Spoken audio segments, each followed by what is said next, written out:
Hello dear students, कैसे हैं आप सभी। आई होप कि बहुत अच्छे होंगे।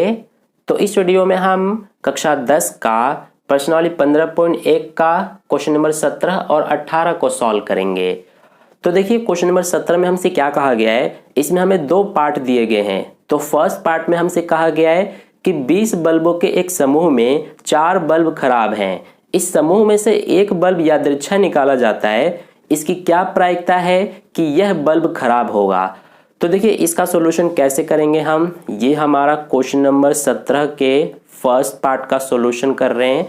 तो इसमें हमें कहा गया है कि टोटल 20 बल्ब हैं। तो इसको सबसे पहले हम लिख लेते हैं। यहाँ पर हम लिख लेंगे कुल बल्ब। तो कुल बल्ब हमें क्वेश्चन में कितना दिया गया है, हमें 20 बल्ब दिया गया है और इसमें से 4 बल्ब खराब हैं, ये भी हमें कहा गया है। तो इसको भी लिख लेते हैं कि खराब बल्ब कितने हैं। तो ये हमारे टोटल 4 हैं। ठीक है, तो देखिए कुल 20 बल्ब हैं, इसमें से 4 अगर खराब बल्ब हैं तो अच्छे बल्ब कितने होंगे, 16 होंगे। तो वो भी यहाँ पर आप लिख सकते हैं, लेकिन यहाँ पर मैं नहीं लिख रहा हूँ क्योंकि हमसे क्वेश्चन में ये कहा गया है कि जो ये 20 बल्ब हैं इसमें से एक बल्ब निकाला जाता है। तो उस बल्ब के खराब बल्ब होने की प्रायिकता क्या होगी, यानी कि हमसे खराब बल्ब की प्रायिकता पूछा गया है। ठीक है, इसीलिए हम अच्छा बल्ब नहीं लिख रहे हैं। तो यहाँ पर अब हम बताएंगे प्रायिकता यानी कि प्रोबेबिलिटी। किसकी प्रोबेबिलिटी हमसे पूछा है, हमसे खराब बल्ब की प्रोबेबिलिटी पूछा है। तो इसीलिए यहाँ पर ब्रैकेट में हम लिखेंगे जो हमें बताना है, हमें बताना है खराब बल्ब की प्रायिकता। तो देखिए कैसे प्रायिकता बताते हैं हम। इसके लिए ऊपर हम लिखते हैं अनुकूल परिणाम और बटे में कुल परिणाम। तो अनुकूल परिणाम कितना हो जाएगा, हमसे खराब बल्ब की प्रायिकता पूछा है तो खराब बल्ब 4 हैं, इसीलिए अनुकूल परिणाम 4 हो जाएगा। और बटे में हम लिखते हैं कुल परिणाम। तो कुल कितने बल्ब हैं, 20 हैं, इसीलिए कुल परिणाम हमारा 20 हो जाएगा। अब ये दोनों कटेंगे 4 के पहाड़े से, ये एक बार में और ये 4 पंजे 20, 5 बार में।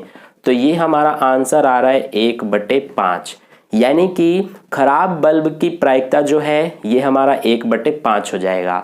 तो यही हमारा फर्स्ट पार्ट का आंसर हो जाएगा। अब देखिए सेकंड पार्ट को करते हैं। तो सेकंड पार्ट में हमसे क्या पूछा है, हमसे कहा गया है कि मान लीजिए फर्स्ट पार्ट में निकाला गया बल्ब खराब नहीं है और न ही इसे दोबारा बल्बों के साथ मिलाया जाता है। अब शेष बल्बों में से एक बल्ब यादृच्छा निकाला जाता है। इसकी क्या प्रायिकता है कि यह बल्ब खराब नहीं होगा। यानी कि सबसे पहले क्वेश्चन को ध्यान से समझिए। हमसे ये मानने के लिए कहा गया है कि जो फर्स्ट पार्ट में हमने इन 20 बल्बों में से एक बल्ब निकाला तो वो बल्ब हमारा खराब नहीं है। तो अगर खराब बल्ब नहीं होगा तो वो अच्छा बल्ब होगा। यानी कि हमें ये मानना है कि फर्स्ट पार्ट में हमने 20 बल्ब में से एक बल्ब निकाला तो वो हमारा अच्छा बल्ब था। तो दोबारा से उस अच्छे बल्ब को इन 20 बल्बों में नहीं रखा गया। तो अब हमारे पास कुल कितने बल्ब बचेंगे, हमारे पास सिर्फ 19 बल्ब बचेंगे, क्योंकि हमने 20 में से एक बल्ब निकाल लिया, वो हमारा खराब नहीं है यानी कि अच्छा है, तो उसको हमने अलग रख दिया। तो इसीलिए अब हमारे पास सिर्फ 19 बल्ब बचेंगे। ठीक है, तो इसीलिए सबसे पहले यहाँ पर हम लिख लेते हैं कि सेकंड पार्ट में हमारा कुल बल्ब कितना हो जाएगा, तो ये हो जाएगा 19। कैसे, ये मैंने अभी आपको समझा दिया। तो अब हमें कहा गया है कि शेष बल्बों में से एक बल्ब यादृच्छा निकाला जाता है, यानी कि ये जो हमारा 19 है यही शेष बल्ब है।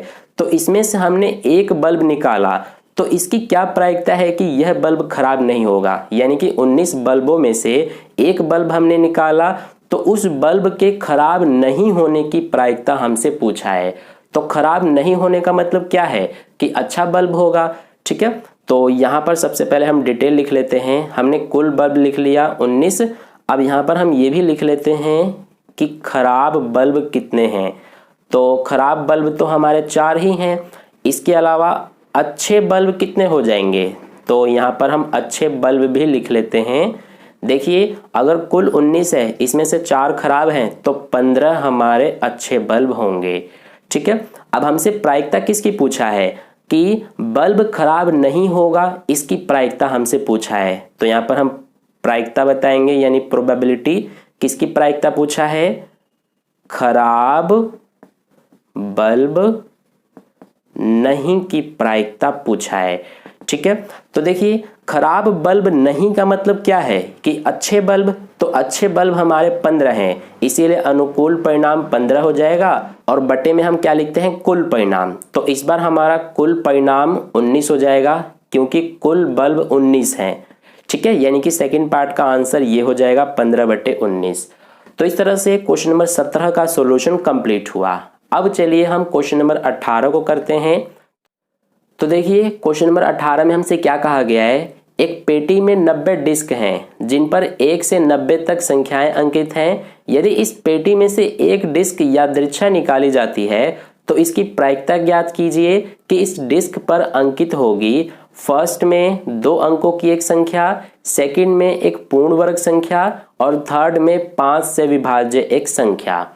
तो देखिए इसका सॉल्यूशन कैसे करेंगे हम? सबसे पहले क्वेश्चन को ध्यान से समझिए। हमसे क्वेश्चन में ये कहा गया है कि एक पेटी है जिसमें टोटल 90 डिस्क हैं। डिस्क गोल होते हैं सर्कल के शेप में, तो 90 जो डिस्क हैं उन पर 1 से 90 तक संख्याएं लिखी गई हैं। यानी कि पहला जो डिस्क होगा उस पर 1 लिखा गया है, दूसरा जो डिस्क होगा उस पे 2 लिखा गया है। इसी तरह से करते करते 90 जो डिस्क हैं उन पर 1 से 90 तक संख्याएं लिखी गई हैं। तो हमसे ये कहा गया है कि पेटी में जितने भी 90 डिस्क हैं उन 90 डिस्क में से एक डिस्क को निकाला जाता है। तो फर्स्ट में हमसे ये पूछा है कि जो हमने 90 डिस्क में से एक डिस्क को निकाला तो उस पर 2 अंकों की एक संख्या अंकित होगी, इसकी प्रायिकता क्या होगी? यानी कि जो हमने डिस्क को निकाला तो उस पर 2 अंकों की एक संख्या लिखी होगी, इसकी प्रायिकता हमें बताना है। ठीक है, अंकित का मतलब होता है कि उस पर छपा होगा, यानी कि लिखा हुआ होगा। तो देखिए कैसे करेंगे हम? सबसे पहले यहाँ पर हम लिख लेते हैं अपने सॉल्यूशन में। सबसे पहले हम लिखेंगे कि कुल कितने डिस्क हैं। तो हमें क्वेश्चन में कहा गया है कि कुल 90 डिस्क हैं, तो यहाँ पर इसी चीज को लिख लेंगे कि कुल डिस्क, तो ये हमारे 90 हैं। अब हम सबसे पहले फर्स्ट पार्ट को कर रहे हैं। तो फर्स्ट पार्ट में हमसे पूछा है 2 अंकों की एक संख्या, यानी कि एक डिस्क हमने निकाला पेटी में से, तो उस डिस्क पर 2 अंकों की एक संख्या होने की प्रायिकता क्या होगी? तो इसके लिए क्या करेंगे हम? सबसे पहले यहाँ पर हम लिख लेंगे कि कुल 2 अंकों की संख्या, यानी कि हमारे टोटल 90 डिस्क हैं जिन पर 1 से 90 तक संख्याएं लिखी गई हैं। तो उन 90 में से कितने ऐसे डिस्क होंगे जिन पर 2 अंकों की संख्याएं लिखी हुई होंगी? तो देखिए सबसे पहले ध्यान से समझिए, हमारा 90 डिस्क में से एक डिस्क होगा जिस पर 10 लिखा होगा, इसके बाद एक ऐसा भी होगा जिस पर 11 लिखा होगा, फिर एक पे 12 लिखा होगा, एक पे 13, इसी तरह से करते करते एक ऐसा भी होगा जिस पर 90 लिखा होगा। तो ये जितने भी हमारे संख्याएं हैं ये सब 2-2 अंक के हैं। देखिए 10 में 2 अंक है, 11 में भी 2 अंक है, 12 में भी, 13 में भी, इसी तरह से 14, 15, 16, 17 हमारे इसी तरह से टोटल 90 तक जितने भी डिस्क होंगे 10 से लेकर 90 तक, इन सब पे 2 अंकों की संख्याएं लिखी हुई होंगी। ठीक है, तो अगर आप इन सभी को गिनेंगे तो ये हमारे टोटल 81 हो जाएंगे। 81 कैसे होंगे ध्यान से समझिए। हमारे 1 से लेकर 90 तक संख्याएं लिखी गई हैं, तो कितनी डिस्क हैं? 90 डिस्क हैं। अगर 1 से 90 तक संख्याएं लिखी गई हैं तो टोटल 90 डिस्क हैं। लेकिन अगर 10 से 90 तक संख्याएं लिखी गई हैं तो कितने डिस्क होंगे? तो देखिए हमने 1 से 9 तक नहीं लिखा है इसमें, है ना? तो 1 से 9 तक कितने अंक हो गए? 9 हो गए।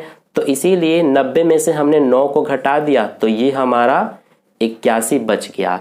तो इस तरह से हमारा ये 81 आ गया। ठीक है, यानी कि 81 ऐसे डिस्क हैं जिन पर 2 अंकों की संख्याएं लिखी गई हैं। आई होप आपको इतना समझ में आ गया।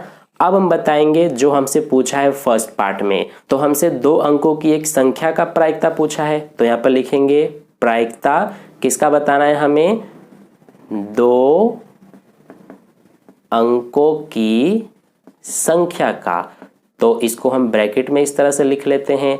अब प्रायिकता बताने के लिए ऊपर हम अनुकूल परिणाम लिखते हैं। तो अनुकूल परिणाम क्या हो जाएगा हमारा, हमसे 2 अंकों की संख्या का प्रायिकता पूछा है, तो 2 अंकों की संख्या 81 है, इसीलिए 81 हमारा अनुकूल परिणाम हो जाएगा।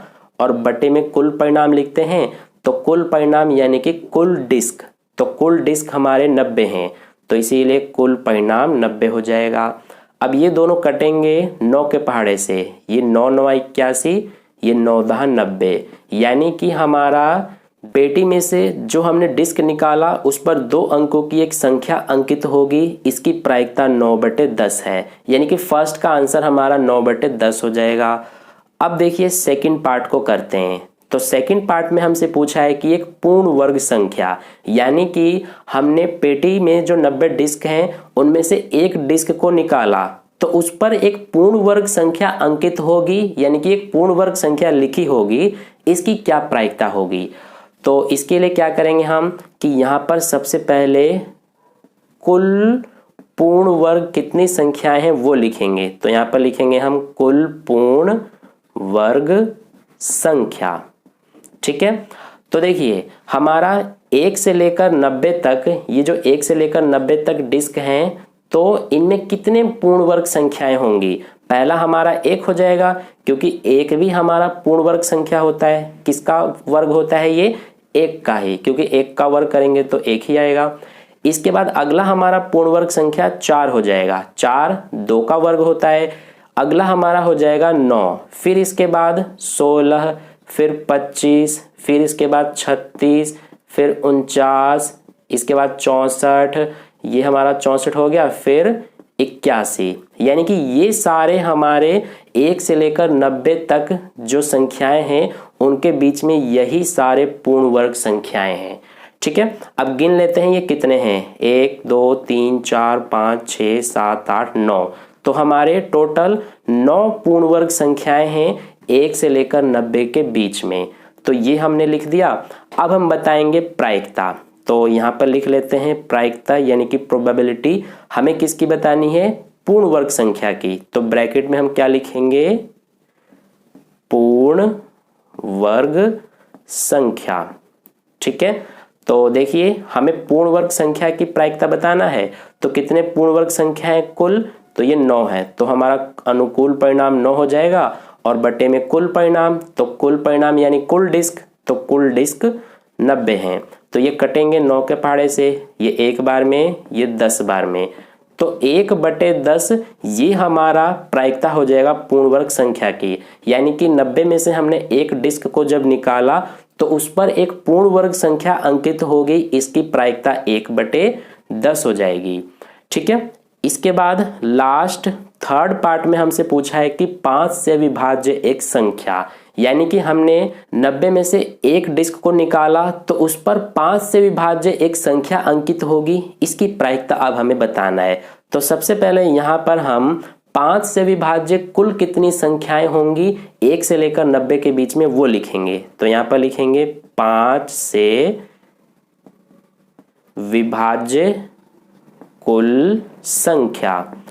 तो 5 से विभाज्य कुल संख्या कितनी हो जाएंगी, 1 से लेकर 90 के बीच में बताना है। तो पहला हमारा 5 हो जाएगा, फिर इसके बाद 10, फिर 15, फिर 20, इसी तरह से हमारा लास्ट हो जाएगा 90, ठीक है, क्योंकि हमें 1 से 90 के बीच में बताना है, तो इस तरह से हमारे हो जाएंगे।